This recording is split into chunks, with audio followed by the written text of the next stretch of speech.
மயில் என்ன பண்ணுது? எப்போ பார்த்தாலும் ஏன் எல்லாத்துக்கும் ஒரு ஆசை, இவ்வளோ வாகனம் இருக்கும்போது ஏன் முருகன் மயில் மேலே ஏறி வரான் அப்படின்னா, மயில் நம்மகிட்ட பதில் சொல்லுது.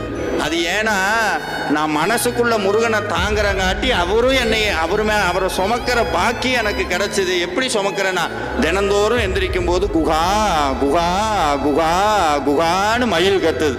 அதனால ரெண்டு சத்தியத்தை வேலும் மயிலும் சேவலும் சொல்லுது. என்னன்னா, ஒவ்வொரு தடவையும் அரோகரா சொல்றதை மறக்காது, எப்போதும் முருகா முருகான்னு சொல்லு. என்ன சார் இது முருகா முருகான்னு சொன்னா என்ன கிடைக்கும்னா, ரெண்டு பதவி கிடைக்கும். என்ன பதவி தெரியுமா? முருகனை நம்ம சுமப்போம், மயிலா மாறி மனசு மயிலா மாறும். மனமே முருகனின் மயில் வாகனம், இந்த மனசு மயிலா மாறும்.